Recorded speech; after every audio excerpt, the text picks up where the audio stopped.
Dearly beloved, it is one of those special episodes where I get to introduce you to special guest, new friend, new compadre here. And today's conversation is going to be really fun. So I have Carlos Saba here from the Happy Startup School.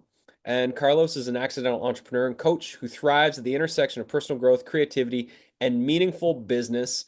One of the topics that we're going to talk about today is how and what it means to get paid to be yourself. I feel like that's always been my mission and purpose as an entrepreneur for 21 years. The idea of like, what is freedom? Well, freedom is getting to be yourself.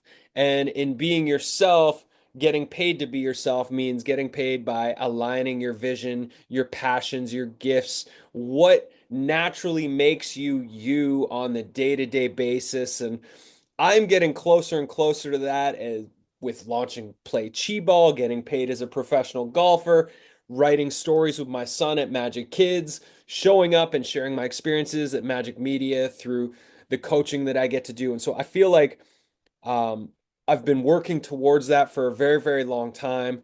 And Carlos is also doing that in your life. And so, Carlos, I want to start the conversation because you've created something that sounds like pure magic. Tad Hargrave from Marketing for Hippies has told me a lot about the Happy Startup School. He went to one of the previous events that you did. So, before we talk about the getting paid to be yourself, to me, this sounds like the perfect starting point is to tell people who don't know what the Happy Startup School is and what you've created for that epic summer camp experience for entrepreneurs. I would imagine that is one of the ways in which you have designed your lifestyle and your business to be paid to be yourself. So why don't you share a little bit about what that is? Okay, so what is the Happy Startup School? I think the simplest way to put it, it's an alternative business school. It's myself and my business partner Lawrence's attempt to redefine business in a way that felt more aligned to who we were. And our Happy Startup Summer Camp, ironically, it was the first thing we actually launched as the Happy Startup School. It was the first thing that we actually created. And it is the event that, again, myself and Lawrence wanted to go to that was really comprised of all the in between bits of the conferences we'd been to. And when we would go to conferences, we used to run a digital agency. We used to go to all of these clever conferences with people with that silver bullet that was going to help you be a better designer, be a better agency, be a better programmer, whatever it is. You're going to be better by listening to this person. But we got most of the value at the coffee breaks and hanging out outside, or basically just talking to people at a human level and really getting to understand what's really happening in their businesses. What are the real struggles? What is it practically that you need to do other than just implement some new design system? What it is like, how do I get new clients? Why is this work so hard? Why is the pits and peaks and troughs of running an agency such a ball ache? So it was the human stuff that we craved, and the energizing stuff, and the left field kind of more bleak interactions and information that we could get from these events.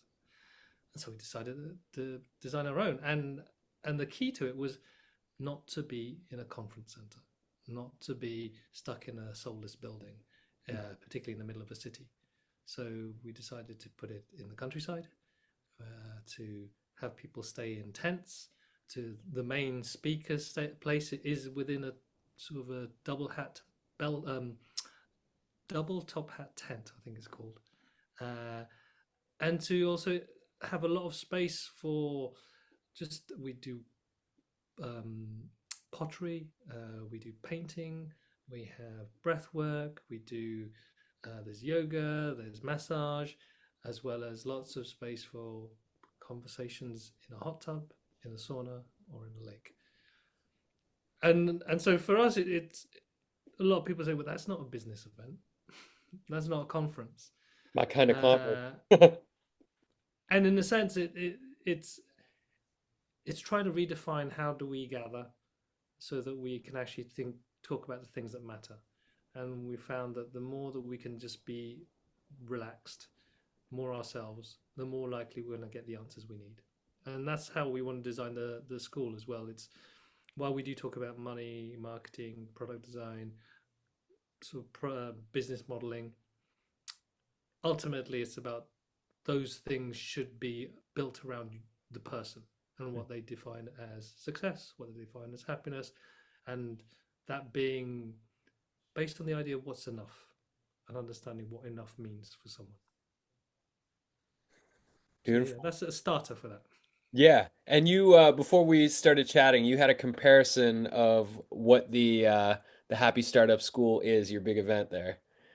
How do people compare what do people Oh compare it to? yeah, well one I've heard someone describe it as the love child of TED and Burning Man, and so it is. You know, we have short talks, inspirational stories, and we have a lot of dancing. Sounds, I mean, that is ultimately to, it sounds like a complete and total state change from the norm that people operate from. And it's when we have those state changes that the new idea, creativity, inspiration, and ideas come through that help us to get to our next level. We can't do it from the same level of acting that we're doing on the day to day. So it sounds like it is a massive multi-day state change that you take people through. I love the way you define that, and I was a physicist. I trained as a physicist, Mm. and so the idea of changing states and how that's potentially it's the same material but just in a different sort of um, sense of freedom of the particles between them. And I think when you have space to just let go and you're not so tight, things can recombine. And like you said, the Mhm. creativity can come into play. And it's something that I I did not appreciate earlier on in my, let's say, professional career. I was very much a work hard to get results rather than sometimes you just have to do nothing to get the answers. Yeah. Yeah. So I feel like this helps to give a context of what you've created because it was something that your soul was wanting to do, and you and your partner had the skill sets to design and create this. So, what does it mean to get paid to be yourself, to build a career where you're able to show up as the authentic version of who you are and be paid well enough to live off of that income? So I'll start with um, my experience at school, and I can remember talking to a careers advisor. And I was very good at mathematics. I did physics. I was a sciencey person, so I could work with numbers and I could, understand complex things. And so, of course, the jobs that I was given, and which were great, particularly for someone who has immigrant parents, is like doctor, engineer, lawyer, accountant, and it was like none of those jobs inspire me. None of them really excited me. Uh, but these are kind of there's fixed roles that we're given and told that these are successful roles, and you do these jobs and you get paid lots of money, and that's how it works. Getting paid for being you is what we like to call an inside out approach. Um, and it's really about self awareness around what lights you up, what gives you energy. And that can be quite an amorphous thing and difficult thing to answer Mhm. because some people say, playing football or soccer for you guys is um, gives me energy, or I don't know, doing art gives me energy, or reading a book gives me energy, or that's something I enjoyed. I'm passionate about reading books. What we try and do is dig deeper as to into what is it about that activity, or how is that activity meeting a need. And when I think about needs, I think about Maslow's hierarchy of needs. And for those of you who aren't familiar with that model, if you think of a pyramid or a triangle, there are base level needs, and these are to do with survival and security. And most of us need those needs to be met in order for us to act in any other way in the world. And so we pay our mortgages and we pay our rent and we have jobs to buy food in order just to meet those basic needs. And some people just live at that level. Um, what we're inquiring at for some of us who can meet those needs and feel like something else is missing, what Hmm. are the higher order needs? Maybe needs around creativity, maybe needs around contribution, maybe needs around personal growth, maybe needs around adventure. There are these other needs that when they're not met, they we feel drained, we feel something's missing. And when they are met, we can potentially enter a state of flow, something where the activities we're doing just give us even more energy. And so there's that inquiry about how can I understand what these needs are? And then knowing these needs, what things can I do to meet those needs?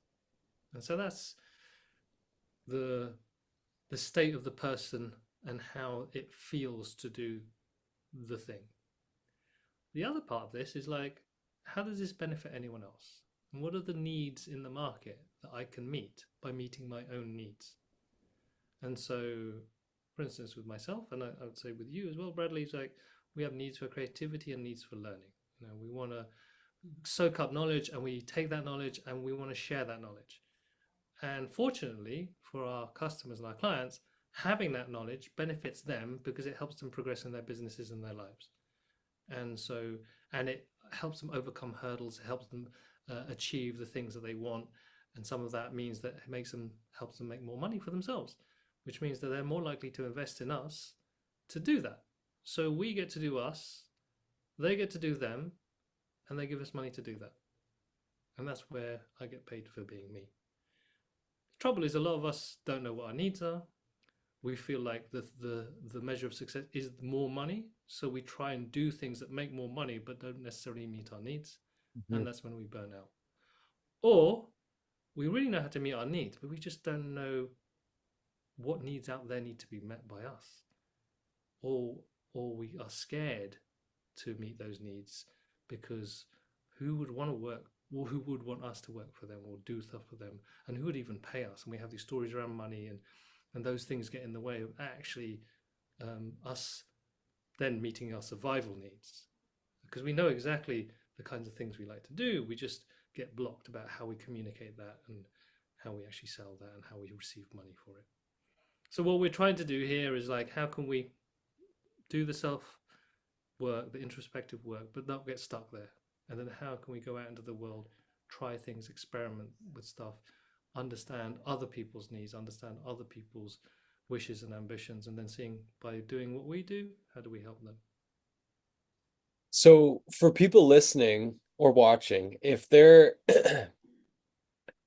if they feel like their life isn't being fed by what they're doing on the day to day, and they want to take some steps in that direction, because again, it might take time.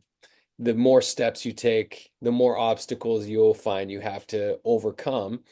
But what I love about entrepreneurship and being a creator is when I'm struggling, the struggle's mine. I'm not struggling for somebody else's dream. This is my dream I'm struggling for, and there's a big difference in that. But what would you say as a starting point, exercise or activity or process to help people to maybe identify some of these needs that they might not be aware of in this moment, either around themselves or people that they could be serving through these gifts or these passions that they have? So we have this tool called the flow matrix, and it's a bit of an audit of the activities that you do. And if you think of it in terms of four quadrants based on two axes, the horizontal axis is ability, how well you can do something. And the vertical axis is around energy, how much energy you get or lose because of doing that activity. So if you can picture that in your head, the bottom left-hand quadrant is essentially stuff that you aren't very good at and takes a lot of energy away from you. And the stuff in the top right-hand quadrant is stuff that you are very good at and it gives you energy. And we call that part the flow state, essentially. And I forget the different ways we call it. But then in that side, you're in flow. Flow zone, sorry, that's the word, the flow zone, because the opposite is the groan zone. Yeah. Um, and to, from there, the next step is once you've like mapped out these activities, and there's the other quadrants, but I want to focus on this idea of the flow zone and the groan zone. Is that when you think about those activities, you got to the inquiry is how do they make you feel? Is it make you feel frustrated? They make you feel excited? They make you feel tired? And then the inquiry with that is then okay, and we have these lists of needs that you of words that like connection, growth, um, power in your world, agency, freedom, all these words, and we try and help people pinpoint. All right, that feeling ties to a need. I'm excited because it meets. I'm getting my need for creativity met, or I'm bored because my need for adventure isn't met. And so by finding these activities, going through a process of understanding how they feel, pinpointing that feeling to a need, you then start to see a pattern where needs are being met or unmet by versus activities. And you say, all right, I'm starting to get an understanding to like what's the DNA of me in terms when it comes to energy and activity. And then you can look at, all right, well, at the very least, you get an awareness of why your job sucks because you realize I've got all these needs that aren't being met, and that's why I'm tired. And that's the starting point, the jump off point to think, okay, now I know what's going on, as opposed to just this general malaise, and then you beat yourself up because you should be doing well because you're being paid well, but something's missing. Beautiful. Yeah, I can really relate to the way you describe that and the awareness, and just want to remind people that like some this is a journey that might take years of self-inquiry and discovery through trial and error, and being okay with being wrong. Just the last several years, I'd been feeling this thing because it's now over 20 years of working on my laptop, which is everybody's dream. Everybody that's working in the real world is trying to escape to the internet to do all their work on the internet because that's their idea of freedom. And I can tell you, after 20 years of doing this, I'm going the opposite direction. I'm seeing all the people coming onto the internet. I'm like, get me off of this thing. I want to go connect to the real world. And just last year, this game I've been playing for 12 years, play Chi-Ball, just as a hobby with my friends, and we've been developing all these rules. And that has last year, my buddy and I, he sold his company and was looking for his next thing. And I pitched him on Play Chi-Ball, and we partnered up. And now this was the missing link for me. We're going to festivals, we're doing flash mob parties in the streets where we're bringing the balls and the music and connecting with strangers and dancing. And it's like creating this party everywhere I go, which was the missing thing in my life, was to go out and activate people in the real world and connect and laugh and play. And it's infused this whole new energy into my life, into my business. Just this last Christmas, I always take a few weeks off for my Christmas break, and it was the first year in years where I didn't skid into the Christmas holidays feeling pretty burnt out from the year and being on my laptop all year. And I just know it was because I had so much energy from what's happening with Chi Ball and getting out into the world and bringing this game. And that was when I knew, like, oh, this was an essential shift that had to happen in my career and my life to sustain me for the coming years, was getting this new business launched. So again, I can play the game I'm going to play anyways, but now get paid to go play the game with people. And that's the beauty. And then and have I'm assuming being someone who's run a business for so long, you understand what it means to communicate and Yeah. how this benefits other people. And I'm what I understand with Cheat Ball as well. There's a mission aspect to this. This isn't just about another competitive game. It's about community and connection rather than just yeah another way to win a medal for being good at the Olympics at Cheat Ball. Yeah, it feels like we accidentally sparked a revolution based on friendship. It's been a very exciting and fascinating few months since we launched, with the way people are receiving the game and our presence and the way people are like strangers are so magnetized to just come check it out. And we're trying to create an inclusive space where everybody can play all ages and skill levels, and people feel that. And then they want to take the ball home after they've played because it's also a symbol for this connection that connects us all. Yeah, it's That's beautiful. beautiful. And that's love the mission. This is the other part of this. When you find something that aligns, um, and all of us value connection at some level. That's a deep human need. Yeah, Then we can start creating ways to act in the world that creates more connection because we're more connected to ourselves. And this is the fascinating stuff. And you're like, assuming you've done work on yourself to talk about, it takes years to really yeah, understand what motivates us as humans. yeah. It's my early days, I used to think that it was like climbing a mountain, building your business and figuring all this stuff out. But in reality, it's actually just a mountain range. You're going to get to the top of the mountain and you realize that you're nowhere close to the finish line. And so preserve your energy and enjoy every day and find the ways that you can enjoy showing up to what needs to be done so that every day you're just like making these incremental changes that align you with who you want to be and how you want to show up and how you want your life to be, that it won't all happen at once. It's like the consistent incremental changes that have to be made every day. And I Um, like the way that idea of the mountain range. We did a retreat in Oregon and went off to Mount Hood, and we did a walk. And it's just this, it's that being in the mountains and using that metaphor of business, let's call it a mountain trek, and you think you're going to go to the top of the mountain, it is an adventure. And you think, wow, I could go over there, I could go over there, I could go over there. And as long as I got my backpack and friends along with me, this becomes a fun adventure rather than the solo summit that you're on your own looking at the vista. yeah. And mountains, if you're climbing a mountain, you know it's going to be hard, but you know the views and the vistas and the adventure is going to be worth the difficult parts of it. There's going to be moments where you want to quit, but you know that it will be worth it if you persevere and you get to the top of the mountain, um, which is definitely what entrepreneurship feels like to me. Uh, Speaking of the inner work that can help folks better align with what's going to light them up, you have a workshop coming up. Do you want to talk about that? Yeah, it's we call it the Excite Strategy Workshop, and it's based off the first couple of modules of our Vision 2020 program.